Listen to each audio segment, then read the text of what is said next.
everyone, and welcome to today's event. I'm Laura Dillon from MS Dynamics World, and we're here today for a session all about inventory optimization, 3 ways to boost performance with D365 Finance and Operations. Our presenters today are Bob Syverson with Confiz and Russ Graff with NetStock, and it's truly my pleasure to welcome both of them here with us today. So as we get started, please know that we do welcome your questions. You can feel free to type those in at any time during the presentation and demo in the chat box that you'll see in your GoToWebinar interface. And someone from their team will be getting back to you after this session. So Russ, without any further delay, I'm going to hand things off to you to get us started. All right, thanks very much. Appreciate that. Appreciate MSDW putting this together and working with Bob and myself. So as you mentioned, the topic today is about inventory optimization and ways that we can boost performance with your D365 F&O system. Again, my name is Russ Graff, and I am the Vice President of Channel Management at NetStock. So I get to work with the leading partners around the country, including folks like Bob over at Confiz. I've been with NetStock about 8 years now, and prior to that, spent many years, couple of decades, as an actual business partner reseller, implementing and supporting ERP applications. So I've been in the space quite a while and worked with lots of inventory-based businesses doing distribution, manufacturing, et cetera. So it's my pleasure to be with you today. And Bob, I'll let you introduce yourself. Thanks, Russ. So Bob Syverson, I've been in the Dynamics channel for about 30 years now, covering all the ERP products. But at this point, I'm with Confiz as the BD director, and we're a global entity that has been in the market for about 17 years. We're a regional partner of the year winner, so quite a talented team of a little over 500 Microsoft consultants. Over 200 of those are Dynamics committed.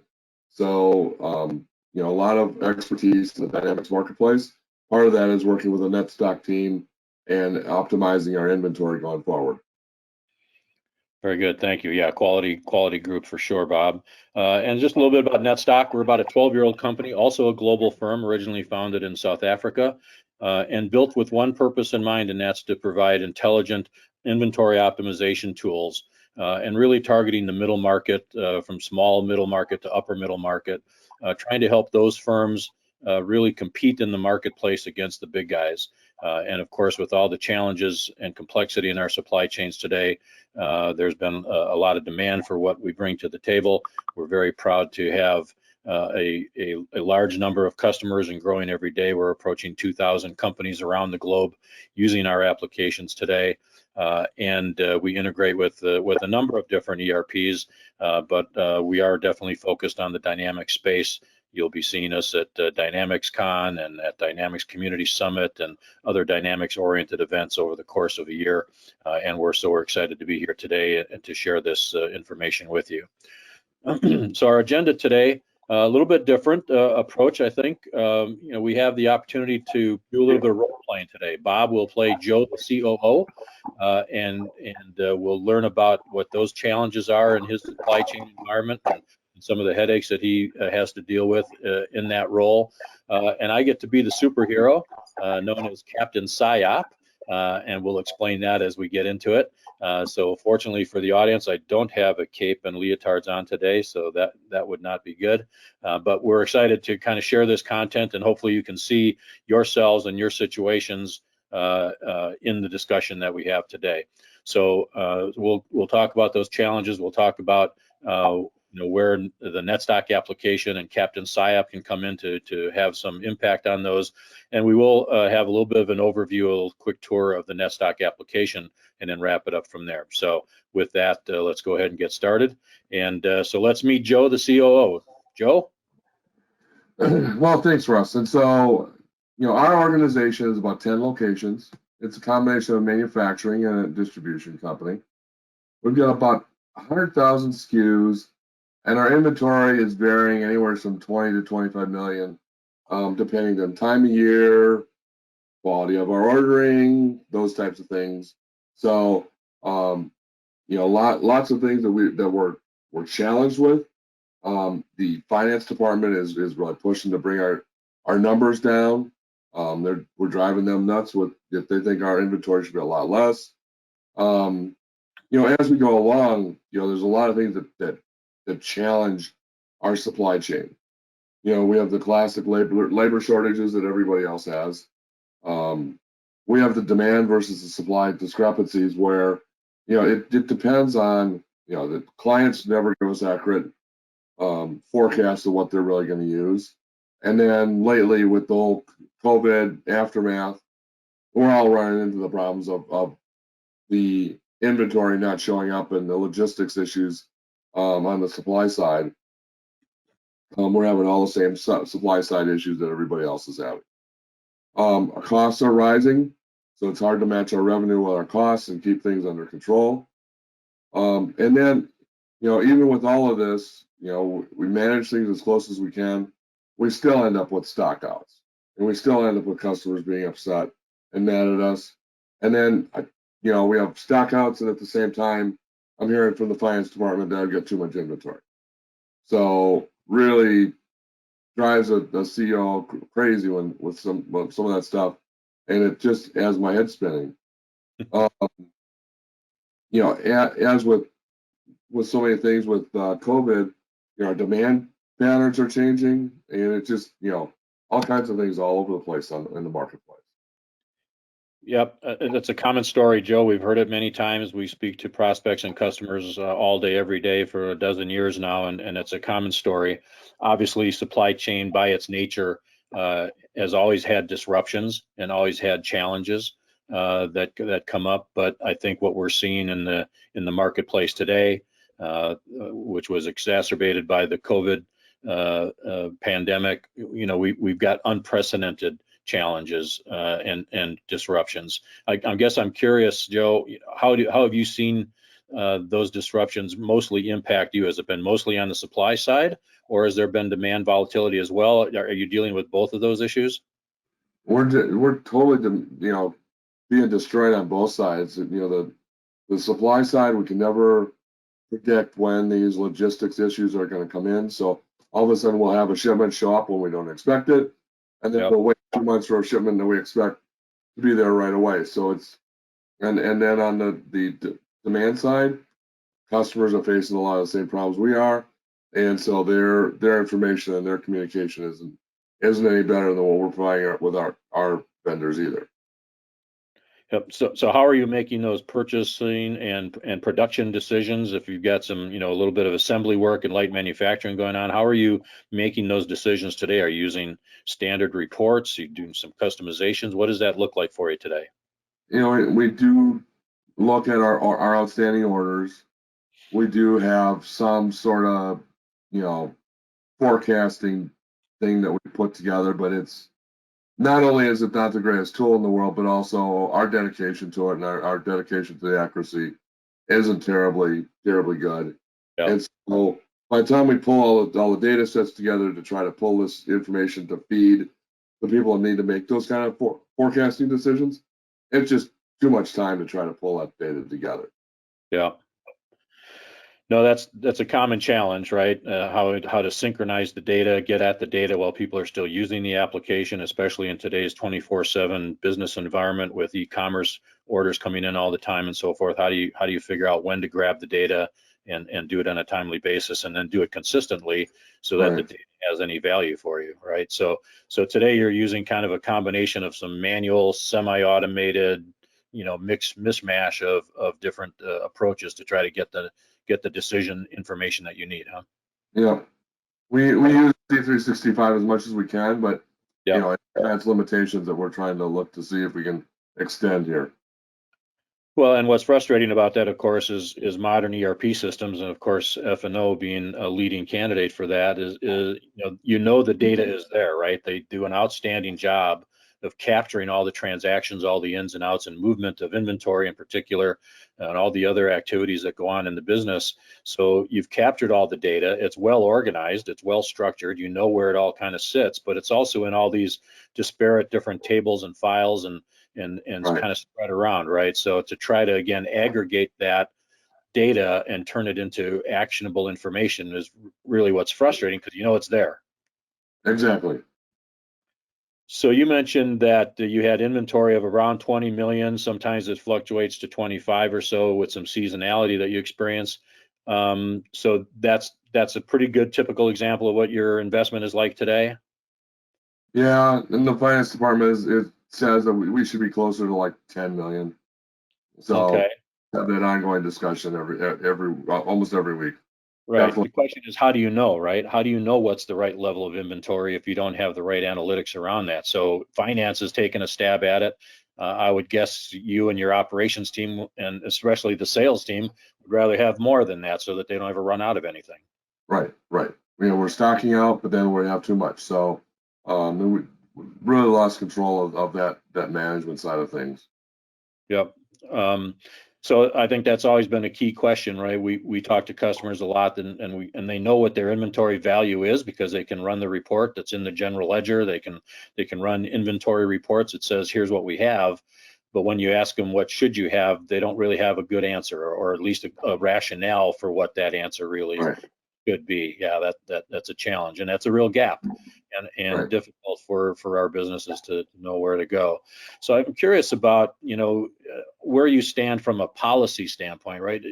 What we find when we talk to businesses is you've got companies that have a go-to-market message, right? And we've all seen it. We go to a company's website and they talk about having extensive inventory and be able to fill orders in 24 hours and all those kinds of things. So that creates a policy, and now you have to have your inventory policy support that corporate policy. Where do you guys fall in that? Do you have a kind of a standard approach? Do you think your inventory policy is in line with where your corporate policy is?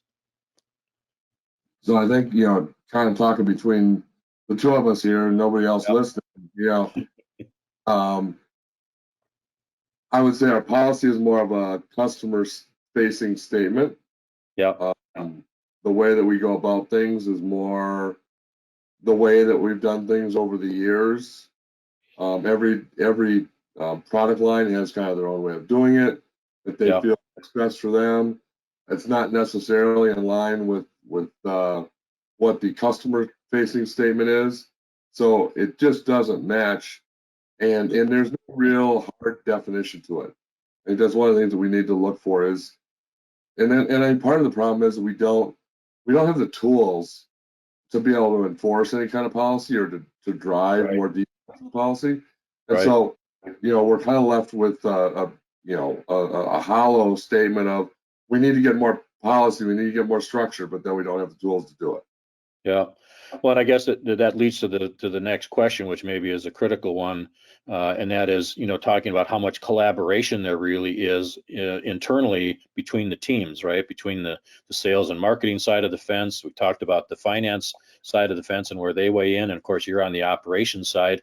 Typically, operations folks don't want to be involved in the controversy. They just want to give me a plan and let me execute against that plan, right? But if finance and sales and other aspects of the organization can't agree, then you're left in the lurch. Right. I mean, the sales guys are trying to sell as fast as they can and get as many deals done as they can. And they really don't want to care that there's inventory, so they're trying to sell stuff we don't necessarily have. Yep. Our purchasing guys are trying to cut the costs and keep the costs down. Finance people want to, maximize our revenue and minimize our expenses. So, and there isn't a whole lot of collaboration there. It's a lot of everybody's got their own marching orders Yeah. and a lot of discussion there. Yeah. Well, I think what you've described, Joe, in terms of your challenges and your day-to-day headaches are not at all uncommon. I think a lot of folks listening to us, or if we were to have that conversation with others that we know, I think we'd hear a lot of the same feedback. And that's where we enter Captain PSYOP to the screen, right? Again, I'm not going to be wearing the leotards and cape today. We'll let the graphic do that for us. But really, that's what this is about: is improving that collaboration. So when we use the phrase PSYOP. Also, you may hear it SNOP. So SI and OP or SNOP is really a process that we promote and suggest that really is a best practice within your organization. So sales, inventory, and operations planning is what that acronym stands for. And if you can do a proper job of that planning, which is really a process of collaboration of all the different aspects of the organization, you can actually build that integrated approach and build those strategies that allow your business to be dynamic in response to what's going on in the marketplace and in our supply chains. Because we know one thing is if you're standing still, you're going to get run over because things are changing too fast. So the title of the presentation today referenced 3 different things that we could do to improve our operations within an F&O environment. And so really that's what the Captain SIOP brings to the table here. It's an ability to break down those data silos. We talked about how the data structure is there, the data is there, but they can tend to be siloed, and how do we aggregate the appropriate data to give us the proper information we need to make good decisions. So breaking down those data silos is critical. And then really having a more automated scientific approach, if you will, to creating those forecasts and those future states, understanding where the company is headed, where the inventory holding is headed, where the demand is going in the marketplace, and be able to automate that process. We talked about typically we see data dumping from spreadsheets or maybe custom reports being generated, and what we find is usually the math behind that is not very sophisticated. It tends to be sort of an averaging of lead times and performance and balances and so forth. And so you don't really get to leverage the data appropriately without some really sophisticated forecasting algorithms and tools to help you predict that future and then monitor those results to see how we're doing and how accurate we were. We know that a forecast is never right. The goal is to get it as right as possible, right? As close to reality as possible. So it requires constant monitoring and adjustments of those assumptions and that math behind those algorithms. And then the third strategy, the third key thing is really managing supplier risk, again, especially in today's environment. We've all experienced it as consumers. We're experiencing it in our businesses. Lead times are expanding and ever changing for the worse. So that's creating risk. And the only way we can manage that risk is to really understand what's going on and increase our level of communication. We talked about the level of internal collaboration and communication that lends itself well to the sales and operations planning process, but there also needs to be external communication to folks that are our suppliers and maybe even our suppliers' suppliers to really understand what's going on and where there might be slippage and we get ahead of the curve. And then likewise, from a forecasting or demand standpoint, if we're communicating with our customers and maybe our customers' customers, depending on where they sit in the supply chain, we again have the ability to get a little bit ahead of the curve, see downstream where things might be happening that could impact us. So when we talk about Captain SIOP coming to the rescue, that's really what it's about, is helping us understand how to collaborate and how to come to a common snapshot of data, if you will, that we can agree to a certain set of facts, that here's the reality, here's a snapshot of where we are today, here's our best guess using some good science as well as our own intuition as to what the future state looks like 30, 60, 90, 6 months out, right? And then now because of that that visibility, now have the ability to make some policy decisions and some purchasing and production decisions to really help you manage this. So does that make sense, Joe? That sounds exciting. I'm really looking forward to hearing more of what you have to offer here at NetStock. Good. And I think one way to think about it, Joe, is, what's your life like today without NetStock, and what could that life look like with NetStock in place? And I've been to a number of conferences and so forth and had people walk up to me and literally ask me, Russ, how can you change my life, right? And I'm assuming they're talking about their business life because I don't want to get involved in the personal issues. But the reality is that we can have a huge impact on daily quality of life for the folks that are most stressed by these challenges. And you mentioned labor shortages as one of your challenges, Bob. The fact is that we're hearing anecdotally, and we're seeing some reporting evidence of it now, that the supply chain folks in our businesses are really getting stressed. They've been dealing with this stuff for over 2 years now, and it doesn't look like it's going to get any better anytime soon. And folks are burning out. And we've heard about this term, the Great Resignation, that's out there. People are looking at their lives and looking at the quality of their lives and going, you know what, I don't need this. I've got options. and I'm going to explore those options. So we've got people that are really critical to our organizations that we have to be aware of what they're dealing with, right? And if we don't give them good processes and good tools to be able to support those processes, we're going to lose them. And that's going to have a huge impact on us. So that labor shortage topic is really critical. So if you think about life today, right, you're in a reaction mode. You've got all this dynamic stuff going on in the supply world and the demand volatility, and you're doing your best just to kind of keep up. And the result is, as you mentioned, you've got stocking out and costing you sales and profit and maybe even customers, right? Because customer loyalty is not what it once was. So those customers go elsewhere if you can't fill their requirements, and they may have a good experience and not come back to you. But at the same time, and your finance people remind you daily, if not, if maybe weekly, that you've got too much capital tied up in inventory, right? Envision $1,000 bills stacked in the warehouse gathering dust, and not only what that's costing you, right? You've got carrying costs on that excess inventory that are certainly painful. I think the number that is common around here is 18 or 20%. Would you agree that that's kind of a typical carrying cost for your organization? That's the number that I'm being told as well from our finance. I mean, you've got to pay taxes on it. It takes up warehouse space. You got to count it. You've got shrinkage and obsolescence that occurs. So there are hard carrying costs. But also, think about the multiplier effect of freeing up that cash. If I could convert that inventory, that dead inventory, to cash today, Right.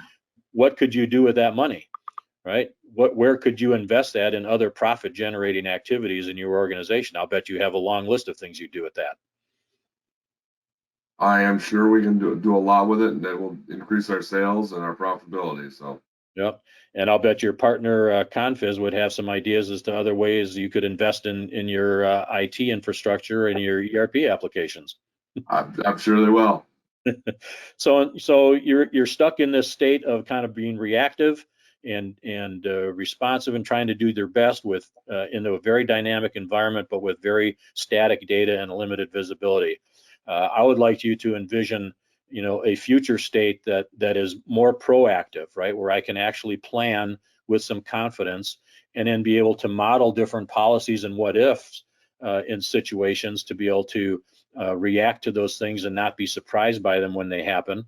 And really it comes down to purchasing or producing smartly, right? Knowing exactly what those recommendations need to be. So if you have a tool that can give you that predictability, it just changes the game for you. And then the ability to monitor performance, right? How am I doing? Here's what my assumptions were. Here's what I expected. And here's how we're actually performing. So now I can make adjustments midstream on a daily basis, right? If you've got a tool or an application that's on a daily basis, capturing real lead time performance, real supplier performance, real demand volatility and how your forecasts are performing. Now you have the ability to make those midstream adjustments and really project what that future state looks like. Doesn't that sound like a better life, Joe? That's incredible, because we aren't even getting to some of those types of things to even think about those. So that'd be very helpful. Good, excellent. Well, I think we're on the same page. So with that, again, appreciate all your input. Let me give you a little bit of a feel for what we can offer in the net stock space. First, a quick success story that I think is just one of hundreds, but very representative of the kind of feedback we get from our customers, where this company, I believe in South Africa, was able to reduce their overall inventory by a significant amount, over a third, but still at the same time improve their fill rate. Right, improve their customer satisfaction and their sales performance while still reducing all that excess inventory. And again, absolutely a game changer for that organization. So with that, let me go ahead and give you a little bit of a tour of what the NetStock application would look like. And in the interest of time, instead of firing up a live running application, we'd be happy to do that with you, Joe, or any of your colleagues anytime.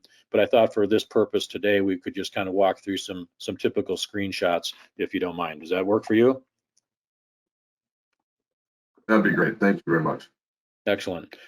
So it all really starts with a dashboard, and think of a dashboard as kind of a control center. And in the case of NetStock, this dashboard will give our users and you, Joe, as on a daily basis or multiple times a day, ability to take a close look at a quick snapshot of the health of your inventory. Think of it as a health check, taking the pulse of the business on an everyday basis and looking at key performance indicators that allow you to really monitor the success of your policies and your decisions, and then again make those adjustments as necessary.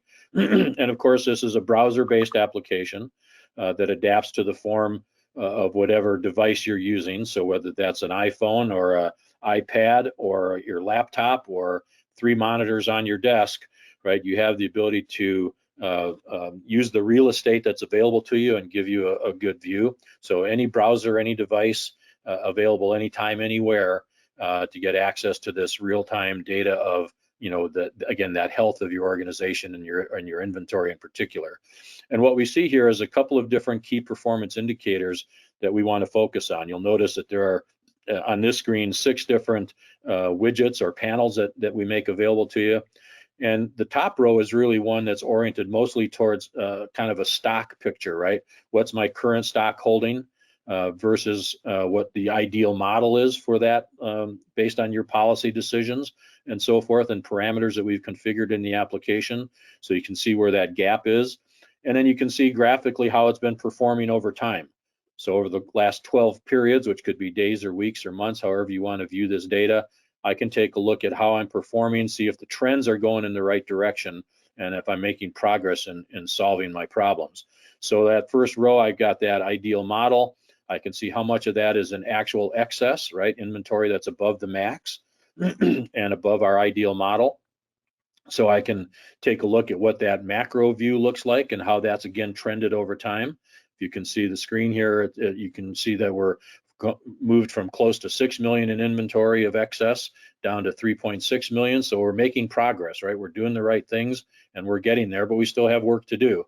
And so I can see that graphically. I can drill into that total macro view. I can look at all 2,200 items that represent that 3.6 million in excess.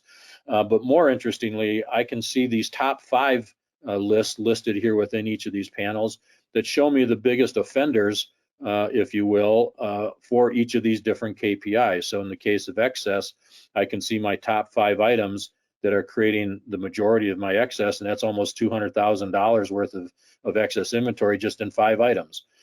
So if I can focus my time and energy on those few, knowing that our largest constraint is time, if I'm an operator and looking at my warehouse or my product lines that I'm responsible for, and I can zero in on the ones that are the most egregious, that are causing me the most pain, I focus my energy there today. Tomorrow I get another fresh snapshot and I work on another couple. The next day another couple. And again, if I do that with some discipline, I can't help but see the trends go the right direction and know that I'm making progress. Then that third column over on the right is one we call surplus orders. So we just looked at and talked about excess inventory that I need to take some action against. Why would I do that and then allow the problem to continue to recur? So a concept of a surplus order is a purchase order that's already been issued and on its way in, that when it arrives is just going to create more excess inventory for me. It's coming in too soon or in too large of a number because something changed, right? My demand picture perhaps changed on that item. Maybe I lost a customer that used to order this from me.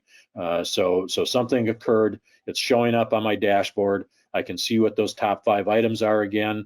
I can drill in to take a look at those items individually, see what purchase order they're on, and maybe take some action to delay or cancel that PO, maybe combine it with a later one to prevent that excess issue from reoccurring.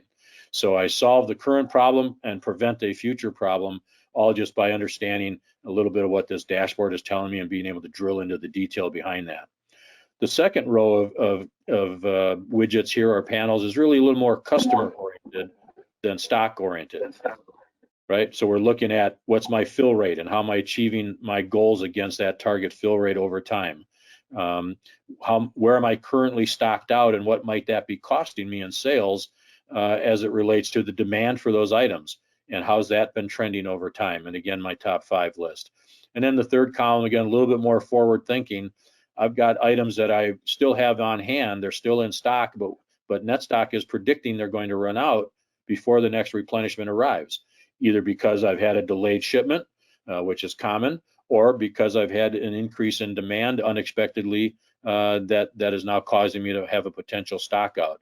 And so I can again get ahead of the curve, make sure I've got POs created for these items. Maybe I can expedite or maybe partially airship some of it, whatever I can do to prevent that item from stocking out if it's a critical important item. So we just get all that visibility right here in this control center and this dashboard to really help me understand, again, the health of the inventory. And I can define all kinds of filters for what shows up on this dashboard.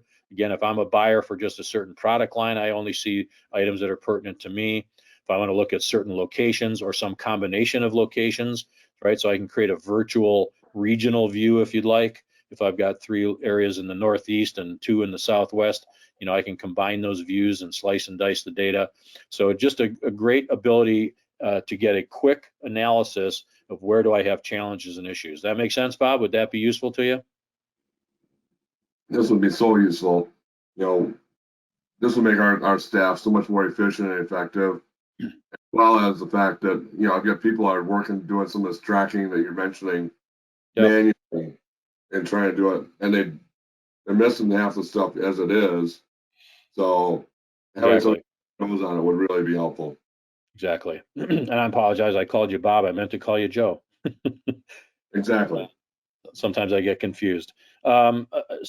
Another area of really a fundamental design philosophy behind the NetStock application is to really help customers like yourself, Joe, really classify the items within your inventory in a more granular way. We're all used to an ABC analysis, right? Ranking items by value. Sometimes we see A, B, C, D even in use, and that certainly is helpful. It makes sense to be able to do that. But we also know that we need to understand the velocity of movement or the speed of movement for those items, and we can rank those in a high, medium, low speed. And then if we combine those 2 views, that's what we get here in what we call our inventory classification matrix. And so we've got these 9 color-coded boxes of information that really help me understand the nature of the items that are within my inventory. And again, this can be by region, by product line, by supplier, by warehouse, however you want to think about this. We'll do this analysis immediately, every single day, every single night, and present back to you as the user. Here's a better understanding of which items are most important, right? We here in the upper right-hand corner in the green color coding, these are my high value, fast moving items, and I probably want to have some slightly different policies around those. I want to have higher target fill rates for those. I want to have maybe more frequent replenishment cycles and other parameters that I can tweak, levers that I can use to make sure that I'm managing my inventory smartly. As opposed to the items in the lower left in the red, slow moving, low value items, I might want to have some discussion about that with my team to say, do we really even need to stock all these? Is it possible for me to have a vendor managed inventory in some areas if I've got a reliable vendor with short lead times? Or other items might be nuts and bolts for a manufacturing process that I use all the time. So let's buy those twice a year in bulk, get the best price I can, and put them in the corner of the warehouse and tuck them away. And now I don't have to worry about those, right? So the point is, this gives me the visibility, and I can look at all kinds of different angles on each of these classed items. It gives me the visibility that I need to now make some policy decisions and set parameters accordingly. And then that helps me when if I were to go back to my dashboard, as I'm looking at my top 5 list, for example, and I look at my excess stock, you know, I've got one there that's in red, and that means it's a slow moving, low value item. It's going to take a long time for that slow moving item just by normal attrition to get out of my warehouse, right? To get out of my hair. So I want to maybe pay particular attention to that, take a look at that and see if there's something I can do to really expedite that. Can I promote it, put it on sale? Can I give it back to my vendor? Can I sell it to a competitor on another side of the world and maybe, you know, get it to him for 50 cents on the dollar, but get it off my books? Point is, I can now have information that allows me to make some decisions and take some action to try to make for a better picture and a better future. So this classification function within the NetStock application is really critical and fundamental to a lot of our philosophy on how to manage inventory. And then, of course, the whole point of this is to be smarter with our production and our purchase orders, right? Based on all this analytics, we need to know and understand now what action can I take to fix the problem, right? To make sure that I either stay in a well-balanced inventory state, in an optimized state, or to get myself back into that position because something happened unexpectedly, right? In terms of either the supply or demand. So in this case, we're looking at an example purchase order within the interface of the NetStock application. As a buyer, I can take a look at this, see every item that needs to be purchased from every vendor, drill into that particular vendor if I'm ready to create that PO today, look at all the line items, have all the detailed information at my fingertips, and understand why NetStock made the recommendation of what to purchase here. With still, of course, the ability to override that recommendation, right? As a buyer, I've got some tribal knowledge and I've got some feedback from the marketplace and others on my team that maybe weren't available to the analysis here that produced this result. So I can always override that. But we understand things like minimum order quantities and buying in multiples, and we can even look forward a certain number of days, right? As we're approaching, say, Chinese New Year and we've got product coming from Asia, we know that factories are going to shut down for several weeks. So let's buy for a month ahead of time now while we can get that product in. And I might have some excess for a little while, but at least I'm not running out because of a lack of production during Chinese New Year or whatever the case might be. There are standard regular disruptions, of course, that we've always, again, had to deal with in supply chain, in addition to the unusual ones that come up on occasion, like a freighter going sideways in the Suez Canal, right? There's no way I can predict that, but I can react to it and be ready to react to it very quickly if I've got the right data at my fingertips. So this is an example with, as a buyer, what might used to take me, and I could ask you this question, Joe, what does a typical buyer take? Does it take days or weeks for them to produce that perfect purchase order today? It's a good solid day to just, massage and communicate what the PO is going to be, but it can probably be done in less than an hour if they have the right tools. Exactly. And imagine what that buyer, that planner could do then with that extra time, right? If I take my production of a PO down from 6 or 8 hours in a day, or across a couple of days because I've got other things going on as well, other interruptions, and it takes me a couple of days to get that out. What if I could produce that perfect purchase order in an hour, and in that available time, now do more higher value functions within the organization, right? Negotiate better transportation costs or different transportation modes with those suppliers, or look at where could I maybe do some nearshoring of some of those products instead of, and try to simplify my supply chain. So if I'm not spending all day messing with numbers and jockeying with spreadsheets and running the warehouse and putting out fires, I can now do those higher value things that are actually more fun, more enjoyable, and more impactful for the business. And as we talked about that labor shortage and that burnout factor, I think that's a big part of it, right? We can be doing things that are more enjoyable and more fulfilling and have a huge impact for the business. So a tool like this that really gives you, the ability to see all the data that support a decision on what to buy, just is a real game changer for our folks. Not only that, but also the fact that it's taking them a day or so to complete a purchase order. It's amazing how often the perfectionists in the group will look at something at the beginning of the process, and then by the time they have actually produced the PO, things have changed. They're like, no, and they start all over again. Yes. So now 8 hours has really become 12 or 15 hours, and we're really losing time fast. Yep. That's not at all an unusual scenario. You're exactly right, Joe. And then one of the last things I'll mention here is the concept of supplier performance. We talked about, the siloed data and so forth, and being better at managing your suppliers is really one of those key factors, especially again in today's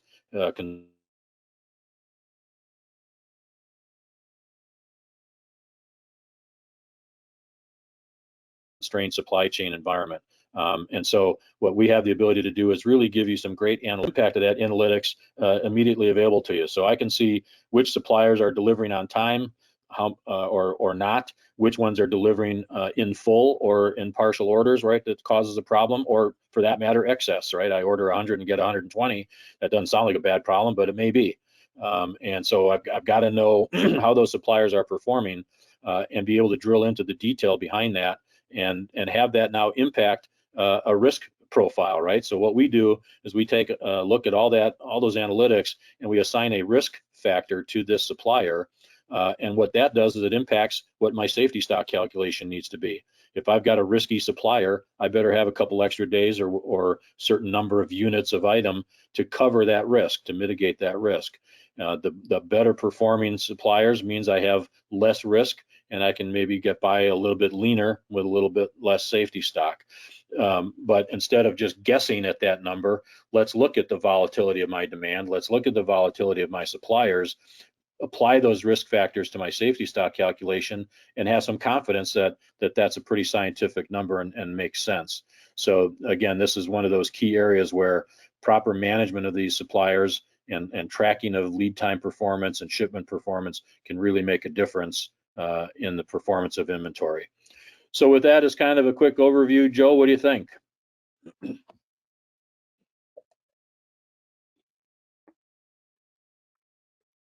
I'm guessing you'd be interested in maybe taking a closer look at this, but I also think you maybe have some concerns or challenges with what I'm showing you. I'm open to discussing those with you. I think that this is an incredible opportunity to look at some different new strategies and new ways of looking at things that, frankly, we haven't even been doing. But I've got a few concerns as we, kind of look Sure. at the application. Sure. One of the things is, as I mentioned before, our data is a mess. Yeah. I'm not sure how we're going to make this work for us. I think we'd have to do some cleanup. We'd have to maybe reorganize things. I mean, Yeah. not sure how we would do that. Yeah, that's a great point, Joe, and it's not an unusual comment that we hear. We hear it, in fact, quite a bit. Hey, let's get back together in 6 months, and in the meantime, I'll go clean up my data, and we'll be ready for a great tool like this, right? Because, and I certainly agree that the better the quality of the data, the better our analytics are going to be. There's no question about that, and so it is a key factor. But I guess I would suggest to you a couple of other ways of looking at it. One is you're already making decisions with bad data, right? The sooner we can get started, the sooner we can improve that data and see the impact of it in a real-time environment, looking at these dashboards. I think that will motivate you and help you get that done, because the fact is, if you've lived this long with bad data, why is it going to be any different 6 months from now, right? My guess is that you're going to continue to get those distractions, and it's going to continue to fall down the priority list, which is why it's the state that it's in today. The other thing is, interestingly enough, one of the features of the application is something we call a data quality test or monitor, and we actually look at quality of your data in about 55 or 56 different data points. Do I have purchase orders that should have been closed by now that are still sitting open? Do I have materials that don't line up with the finished goods and revisions that we've made? All kinds of different, do I have, price less than cost in some of my inventory items, and all kinds of different filters and ways that we look at that. So our tool actually can help you clean up the data. Joe, would that help you? That's definitely something to think about. It. I hadn't thought about it that way. So yeah, that definitely would help. Good. Anything now else that concerns you? We have some projects going on here that are super important, and I'm not sure. Everybody's running with their hair on fire, and I'm not sure how much time we're going to have for such an ambitious project. Yeah, no, I think that makes sense. And no doubt we all have lots of things on our plate. I guess one thing I would think of for you is that, this is one project that could get done very quickly. And I think impact of this project could really drive better results in some of the other things that you have on your plate. And especially from a cash perspective, right? Sometimes one of the reasons you have so many open projects on your to-do list is because you're waiting for budget to get those things done. Well, if I can free up 10, 15, 20% of excess inventory and find a couple $1 million for you, wouldn't that be useful to apply that to some of those other projects? Yeah, that was gonna be one of my other concerns. As you know, it's June, so middle of the budget year, so you have to figure out if we're going to budget for this. So yeah, so I think it pays for itself very quickly, and maybe one thing would be useful for you to see kind of what our implementation model looks like. because we can do this very quickly. I mean, these are predefined integrations already to the F&O environment. So we can install a connector, if you will, and get a dashboard within a matter of a couple of days. So very quickly, we get that integration piece in place, we get that first dashboard, and then we can get very quickly into what we call the refinement phase, where we really then start to understand, how do you think about inventory, and what are some of the tweaks, and understand your terminology, and how would we filter some of those dashboards and different reports to be in alignment with how you think about your different regions, your product lines, your suppliers, et cetera. So really the bulk of the effort is in that refinement stage. And we typically want to work with someone like you, Joe, that we refer to as a custodian or a project manager that really knows the business and knows the inventory inside and out. We work with you very closely through some standard coaching and modeling processes where we can really configure the data to match what your needs are. And then once we've got that done, then we roll it out into a training environment for you and for other users, how to actually make use and navigate and understand what they're looking at, and then go through a quick user acceptance testing and go live. So not uncommon in a distribution environment for us to be able to get that done in 6, 8, 10 weeks at the most. And it's starting to pay dividends immediately, right? The time to value for an investment like this is very rapid. You're starting to reduce excess inventory, improve your supply chain performance, and the profitability of that applies to all those other projects you want to get done. So something to think about. I think it's a valid concern that you mentioned, Joe, but we've been doing this for a long time. We've done thousands of implementations. We have a really mature methodology that we know is successful and works. We can get you up going fast, and I think there's a good argument for why you might want to bump this project up to higher on your priority list. Well, okay. Be something to think about. Thank you. Yeah, you bet. So with that, I think that kind of concludes the conversation, Joe. Again, always happy to have a deeper conversation, a more personalized discussion and demonstration of the product. And hopefully you and others like you here today saw enough to make that something that they would consider, and we'd be honored to have that opportunity. Yeah, thank you. So now turning back to my Bob Syverson altar. Yes. We do, the ultimate goal of this is to have you, our audience, get as personalized as a demo as possible. So we set up a time to do a discovery between the Confizz staff, Russ's team at Netstock, to be able to prepare a personalized demo. Yeah, and we really enjoy working with partners like yourself, Bob, because you have that good understanding of your customers' environments. You know what their challenges are. You know how the decision-making process works. You can bring a lot to the table. So it's a great partnership for us to be able to work directly with you as a partner, understanding your customers' needs and helping identify where there's good opportunities for us to deliver some value. So we would love to be able to continue to partner with you, Bob. Awesome, thank you. So to the team, or to the audience out there, please reach out to us on our email addresses, and then we will respond to set up a personalized discovery with your team. You bet. Excellent. Thanks, Russ. Thanks, Bob, for that creative way to show the benefits of the solution. If you did have a question that you had typed in, you can look forward to an individual response from someone from their team. And we did record today's event, and we'll be making that available as well. So with that, we're going to end it there. Have a great day, everyone. Thanks, everyone.